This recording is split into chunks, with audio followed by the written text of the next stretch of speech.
इस वीडियो में crimson reset के पार्ट 8 को एक्सप्लेन किया गया है। अगर इससे पहले के पार्ट नहीं देखे तो प्लेलिस्ट में जाकर देख सकते हो। कास्टल में वापस आते ही पूरी रात एक भयानक स्टॉर्म चल रहा होता है। अचानक कमारा दौड़ता हुआ आता है और हमारे एमसी को जोर से बुलाने लगता है। हमारा एमसी कास्टल के हॉलवे में शांति से उसका इंतजार कर रहा होता है। उसकी रेड आईज चमक रही होती है और वो लॉर्ड को एकदम डेड सीरियस नजर से देखता है। कमारा पास आकर पूछता है कि जो खबर उसने सुनी है क्या वो सच है। उसी वक्त वर्थेल भी वहां आ जाता है और हमारा एमसी उससे कहता है सीधे इसी के मुंह से सुन लो। इतना कहते ही वो मर्सनरीज के लीडर मैवरिक को उठाकर सीधे दोनों भाइयों के सामने जमीन पर फेंक देता है। मैवरिक की हालत देखकर दोनों भाई शॉक हो जाते हैं। बुरी तरह डरा हुआ मैवरिक कबूल करता है कि उसने डंजन के अंदर हमारे एमसी को खत्म करने की कोशिश की थी। वर्थेल एक स्मर्क के साथ कहता है कि ये आदमी तो पूरी तरह पागल हो चुका है। कमरा अपने भाई पर चिल्लाता है और पूछता है कि वो इस पागलपन को आखिर कहां तक ले जाना चाहता है। वर्थेल उस पर आरोप लगाता है कि वो एक ऐसे आदमी की बातों पर भरोसा कर रहा है जो साफ तौर पर दिमागी हालत में नहीं है। वर्थेल मैवरिक को डांटते हुए कहता है कि बकवास बंद करे और बात सही से समझाए, लेकिन मैवरिक किसी अजीब कंट्रोल में दिखता है। वो यूजीन को अपना मास्टर कहता है। वो बोलता है वो ये कैसे कर सकता है और अचानक खिड़की की तरफ बढ़ता है। बिना एक पल सोचे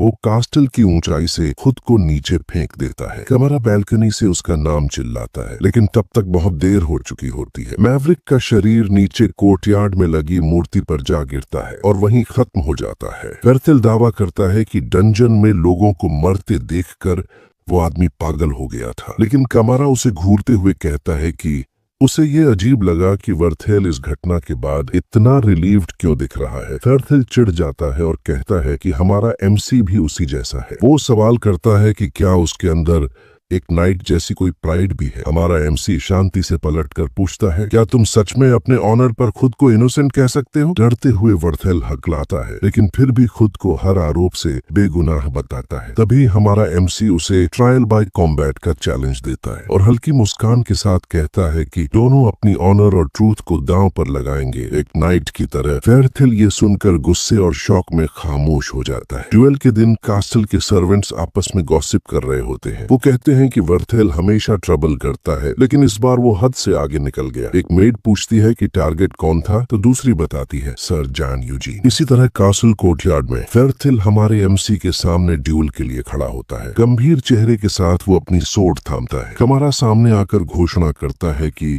इस कॉम्बैट के जरिए सच्चाई तय की जाएगी और ईश्वर की इच्छा के अनुसार जीतने वाला ही सच का हकदार होगा। हमारा एमसी अपनी सोर्ड पकड़कर फाइनल ड्यूल के लिए तैयार हो जाता है। अचानक वर्थेल आगे बढ़कर एक जबरदस्त वार करता है। पूरी ताकत से सोर्ड नीचे गिराता है ताकि फाइट वहीं खत्म हो जाए, लेकिन हमारा एमसी बिल्कुल काल्म रहता है। वो सिर्फ एक हाथ से हमला रोकता है और वर्थेल की ब्लेड को तोड़ देता है। इसके बाद दोनों के बीच तेज और ब्रूटल सोर्ड एक्सचेंज होता है। चारों तरफ स्पार्क्स उड़ने लगते हैं। हमारा एमसी खामोश रहता है, ठंडी नजर से अपने ओपोनेंट को देखता हुआ। अचानक उसके दिमाग में पास्ट की मेमोरीज चमकती है। वो याद करता है कि कैसे उसे एक क्रीचर ने पूरे 10 साल तक हंट किया था। गुस्से में उसकी ऑरा बदल जाती है और वर्थेल समझ ही नहीं पाता कि उसके सामने क्या हो रहा है। कुछ ही पलों में हमारा एमसी वर्थेल को डिसार्म कर देता है। उसकी सोर्ड हवा में उड़ जाती है और एक जोरदार किक से उसे जमीन पर गिरा देता है। गंभीर आवाज में वो कहता है अपनी सोर्ड उठाओ। वर्थेल फिर से उठकर गुस्से में हमला करता है, लेकिन कमारा साफ देख लेता है कि उसका भाई स्किल में बुरा नहीं है। फिर भी हमारा एमसी बिल्कुल अलग लेवल पर है। कुछ ही वारों में वर्थेल फिर जमीन पर गिर जाता है। एमसी की ग्लोइंग आईज उसकी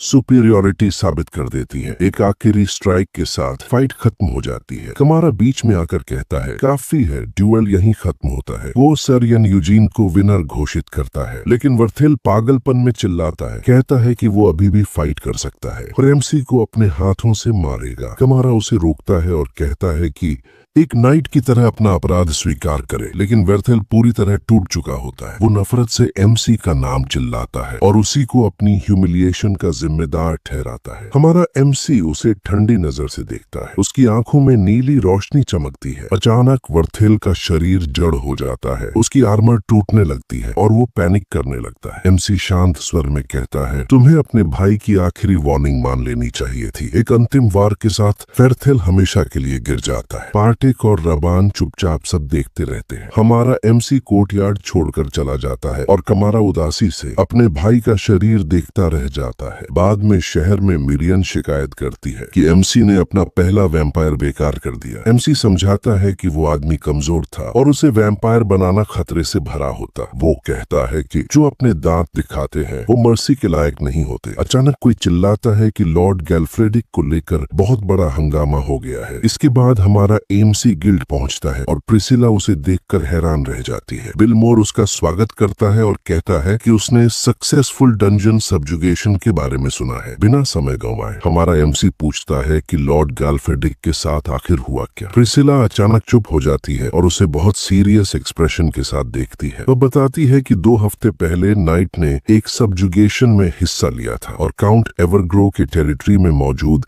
एक लैबिरिंथ के अंदर वह अकेले ही गायब हो गया। इसके बाद हमारा एमसी उसी जगह की ओर निकल पड़ता है ताकि सच्चाई का पता लगा सके। डिटरमिन्ड लुक के साथ वह अपने पुराने कॉमरेड को खोजने की तैयारी करता है। शहर पहुंचने के बाद वह एक मैंशन में जाता है जहां एक नोबलमैन उसका स्वागत करता है। वह अपना परिचय लॉर्ड जेविन के रूप में देता है और हमारे एमसी का स्वागत करता है। हमारा एमसी भी उसे ग्रीट करता है और लॉर्ड जेविन उसे अंदर बैठकर बात करने के लिए इनवाइट करता है। जेविन एवरग्रो फैमिली का एल्डेस्ट सन है और काफी फ्रेंडली लगता है। वह एक्सप्लेन करता है कि गैल्फ्रेडिक की ग्रीड की वजह से वह अपर लेवल्स में अकेले चला गया। हमारा एमसी उसके शब्दों को सस्पिशियस लुक के साथ दोहराता है। जेविन कंफर्म करता है और कहता है कि दुर्भाग्य से उस जगह को पिछले 100 सालों से किसी ने टच तक नहीं किया है। वह यह भी बताता है कि उस लैब्रिंथ का मास्टर जो पूरी जगह को रूल करता है वहीं रहता है। तभी अचानक एक और आदमी आता है और कहता है कि गैल्फ्रेडिक ने सबके लिए ट्रबल खड़ा कर दिया। जेविन उसका परिचय सर लुगेट्स के रूप में कराता है जो उसके डोमेन का नाइट है। लुगेटिस हमारे एमसी को ग्रीट करता है और कहता है कि उसने उनके ड्यूल के बारे में सुना है। स्माइल के साथ वह रिवील करता है कि दोनों के बीच एक इंटरेस्टिंग कॉमन पॉइंट है क्योंकि उसने भी फैमिली टूर्नामेंट में गैल्फ्रेडिक को हराया था। जेविन माफी मांगते हुए कहता है कि इससे बस यह साबित होता है कि वह नाइट कितना वैल्यूएबल था। फिर वह पूछता है कि क्या हमारे एमसी और गैल्फ्रेडिक के बीच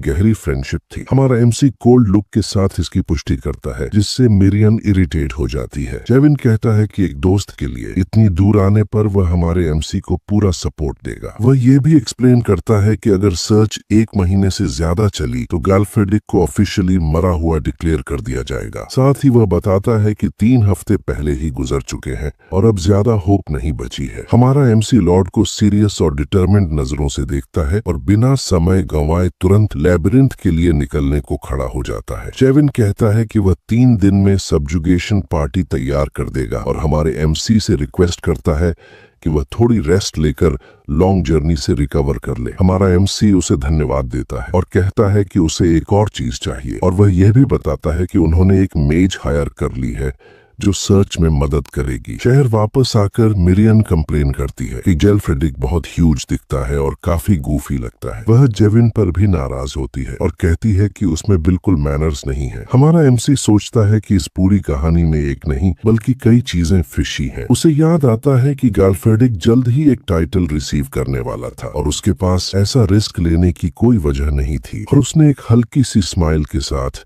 यूजिन को उसके साथ चलने का इनविटेशन भी दे दिया ताकि वह अच्छा इंप्रेशन बना सके। हमारा MC sudden change of plans को समझ नहीं पाता और न ही यह कि उसे फिर से टेस्ट क्यों किया जा रहा है। उसे पता है कि वह नाइट ऐसा इंसान नहीं था जो सिर्फ एक पल की ग्रीड के लिए इतना बड़ा रिस्क ले। तभी अचानक एक आदमी चिल्लाता है कि मिसाया आ रहा है और उसकी आवाज सबका ध्यान खींच लेती है। वह कहता है प्रोफेसी के मुताबिक विक्ट्री की गॉडेस इस जमीन को नष्ट करने के लिए उतरेगी और डिजास्टर की शुरुआत हो चुकी है क्योंकि लैब्रिंथ के पास जानवर मरने लगे हैं। मिरियन को तब एहसास होता है कि वे लोग हमारे एमसी की ही बात कर रहे हैं और वह कंफ्यूज्ड हो जाती है। वह आदमी फिर चिल्लाता है कि सब लोग फ्लैश और ब्लड का सैक्रिफाइस दें क्योंकि तभी मेसाय उतरेगा और इस टेंटेड लैंड को बचाएगा। मिरियन इस पूरे सीन को बकवास बताती है और हमारा एमसी कहता है कि सिटी का माहौल कुछ ज्यादा ही ऑफ लग रहा है। तभी एक यंग मैन उसे एक पेपर पकड़ाता है और कहता है कि बिलीव करो क्योंकि गॉड्स गुस्से में है। हमारा हमारा एमसी फ्लायर पेपर है जिसमें डाइंग एनिमल्स और क्रम्बलिंग लैब्रिंथ के बारे में लिखा होता है। वह सोचता है कि क्या यह सब मॉन्स्टर्स का काम है और गैल्फ्रेडिक आखिर अकेले अंदर क्यों गया था। बिना समय गंवाए वह मीरियन से कहता है कि वे अभी इसी वक्त लैब्रिंथ की तरफ निकल रहे हैं। वह एक मेज को ढूंढता है और साफ कह देता है कि 3 दिन बहुत ज्यादा है, वे अकेले ही जाएंगे। तभी एक मेज कहती है कि उसने कभी नहीं सोचा था कि वह ऐसी जगह पर किसी वैम्पायर को देखेगी। हमारा एमसी चौंक जाता है और सोचता है कि उसने उसकी असली आइडेंटिटी कैसे पहचान ली। हल्की सी स्माइल के साथ मेज बताती है कि वैम्पायर्स को तो एक्सटिंक्शन तक हंट कर लिया गया था और फिर वह उसे टॉन्ट करती है कि वह ब्रॉड डे लाइट में कैसे घूम रहा है। ये सुनते ही हमारा एमसी गुस्से में आ जाता है और मेज को गले से पकड़ लेता है। उधर वही आदमी पेन भरी आवाज में फिर चिल्लाता रहता है कि मिसाया आ रहा है। मेज हमारे प्रोटैगनिस्ट की स्ट्रेंथ महसूस करती है और उसकी रेड आइज चमकने लगती है। हमारा एमसी पूछता है कि उसने उसे इतनी जल्दी कैसे पहचान लिया और धमकी देता है कि अगर उसने जवाब नहीं दिया तो वह उसकी गर्दन तोड़ देगा। मेज घबराकर कहती है कि वह सब बताएगी, बस उसे छोड़ दे। काफी मुश्किल से वह बताती है कि वो एक ब्लड शैडो है। मीरियन को यह नाम जाना पहचाना सा लगता है और अचानक फेरी को याद आ जाता है कि उसने यह नाम कहाँ सुना था। वह घबराकर चिल्लाती है कि एमसी रुक जाए और मेज को मारे नहीं, क्योंकि वह ब्लड शैडो स्कूल की मेज है। वह बताती है कि यह मेजेस का ऐसा ग्रुप है जो जनरेशन से वैम्पायर्स की सेवा करता आया है। ग्रिप के दबाव से मेज बेहोश हो जाती है। होश में आने पर वह शिकायत करती है कि अगर वह उसे छोड़ेगा नहीं तो वह जवाब कैसे देगी। हमारा एमसी माफी मांगता है और कहता है कि वह विलन की तरह बात क्यों करने लगा था। मेज अपना परिचय देती है सेरिनोआ रोमारी शैडो स्कूल से और बताती है कि उनकी स्कूल की नेचर ऐसी है कि वे वैम्पायर की प्रेजेंस महसूस कर सकते हैं। वह यह भी रिवील करती है कि यंग मास्टर जेविन के कहने पर वह उसे ढूंढ रही थी। सेरिनो बताती है कि वह उस सब्जुगेशन पार्टी में थी जब गैल्फ्रेडिक गायब हुआ। वह डिटेल में बताती है कि मॉन्स्टर स्पॉइल्स के लिए उसने एवरग्रो काउंट की लैब्रिंथ की सब्जुगेशन ज्वाइन की थी और क्योंकि जगह ट्रेचरस थी सब सावधानी से आगे बढ़ रहे थे। अचानक अर्थक्वेक आया, जमीन हिलने लगी और फ्लोर कोलैप्स हो गया। वह गिरने ही वाली थी कि किसी ने आखिरी पल में उसे पकड़ लिया। वह सर गैल्फ्रेडिक था जो उस वक्त रियर गार्ड पर था। उसने उसे बचाया लेकिन खुद उसकी जगह अबिस में गिर गया, सीधे डार्कनेस में। बाहर निकलने के बाद उसने सुना कि लोग नाइट को ब्लेम कर रहे थे कि उसी ने अपर लेवल्स का गेट खोल दिया और डिजास्टर शुरू हो गया। सेरिनो कहती है कि वह सच बताना चाहती थी क्योंकि वह उसका दोस्त था। हमारा एमसी समझ जाता है कि यह कहानी जेविन की बताई बातों से अलग है और वह सोचता है कि या तो लॉर्ड ने झूठ बोला है या फिर उसे किसी ने गलत इन्फॉर्मेशन दी है। तभी सेरिनो बताती है कि केओस के बीच उसने कुछ अजीब देखा था। वह कहती है कि अबिस के नीचे जहां नाइट गिरा था वहां उसने एक बहुत बड़ी आई बनी हुई देखी थी। हमारा एमसी चौंक जाता है और वह कंफर्म करती है कि सच में वह एक आई ही थी। वह उसे याद दिलाती है कि स्क्वायर में जो कल्टिस्ट्स फ्लायर्स बांट रहे थे उन फ्लायर्स पर बनी इमेज वही थी जो उसने अबिस के नीचे देखी थी। उधर एक अंधेरी जगह में कल्टिस्ट्स उस जायंट आई की पूजा कर रहे होते हैं और उनमें से एक कहता है कि मेसाया जल्द ही जागेगा और उन्हें सैल्वेशन की तरफ ले जाएगा। और यहीं पे हमारा ये चैप्टर खत्म होता है।